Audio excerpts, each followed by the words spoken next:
Hey guys, this is Anthony checking in with you again this week. Many of you know that I've been doing some videos for LinkedIn, but also been posting them elsewhere since I started at Ball State University and the Center for Information and Communication Sciences graduate program that they have going on there. And we've delved into consulting, technology, business operations. We had a spring break, and I delved into a book that was recommended in Jeffrey Tawn's book, Amplify Your Value. It's about enterprise architecture. And this week, now that we're back in session, we kind of are easing back in a little bit. And I think the instructors, Dr. Trinkle and Jessica Coffin, have done an excellent job with kind of coming in with a book here after spring break that is a little lighter and more story oriented, but provides really some tremendous value. And probably an author that most of you have heard of. I got the Audible and the Kindle. In fact, I'm kind of been used to Amazon's tactic now of offering a pretty good deal with Audible and Kindle books being bundled together.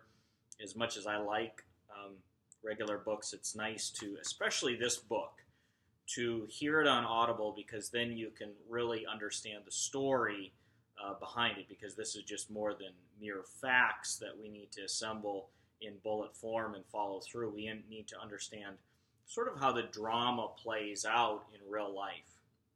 And so there are many aspects of the book that I think are very interesting.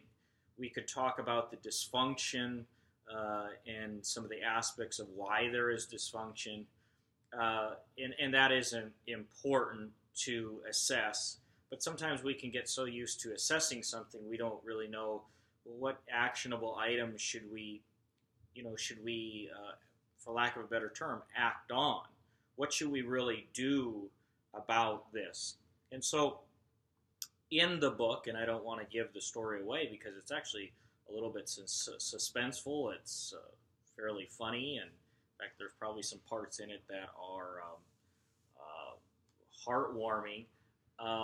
Some of it is really going to hit home because there are instances there that definitely people can, if not partially relate to, almost fully relate to, when it comes to organizational dynamics and then to meetings, because that environment has caused meetings, which should be so productive, should be some of the most productive parts of an organization, to almost be the most unproductive and most hindering at all. So I want to bring to mention a aspect here, and again, not trying to give the story away, but there's an aspect of a character that comes in and helps this organization.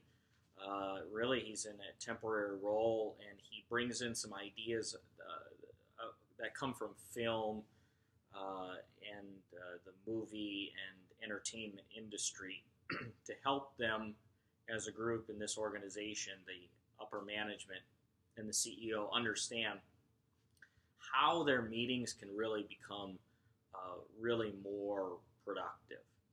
And one of the things in that pivotal moment that he talks about, he says that they need to understand that in a film or a great movie, there's this thing called conflict.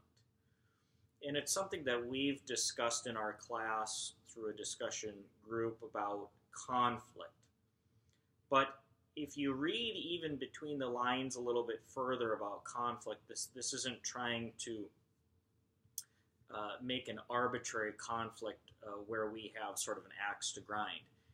This is, if you understand conflict in this way, it is allowing, and I mean that very specifically, allowing people to air out what they may think on a topic, an agenda item, something that is fairly important to the organization and to this meeting, very legitimate, but you are letting everyone whether you want to say bring to the fore, air out. I'm not going to use axe to grind because we're thinking in fairly positive terms here that everybody is trying their very best in this scenario.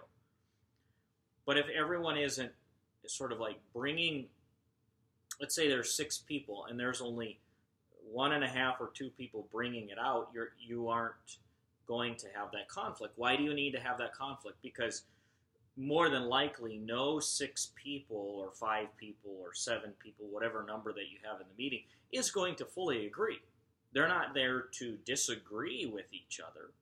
But we all know that we all have a certain bent, a certain viewpoint, and actually it's probably very dangerous if we all come to a consensus right off the bat on agenda item X.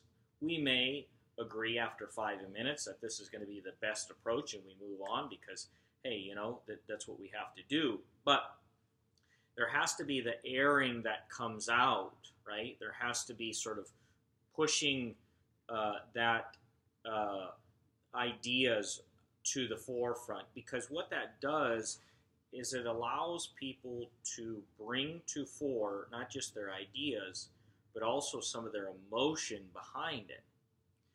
And even though the author doesn't, Patrick Lencioni doesn't totally say that there, if you read the story, you start to understand why he's framing it in conflict. Because that bit of idea with emotion always is going to not quite fit exactly with somebody else's, and it will create a natural conflict, right? And that's important because then it is there and everything can be dealt with right then and there, as opposed to 6 months down the road or in some other meeting where you kick the can ahead and don't really decide on anything.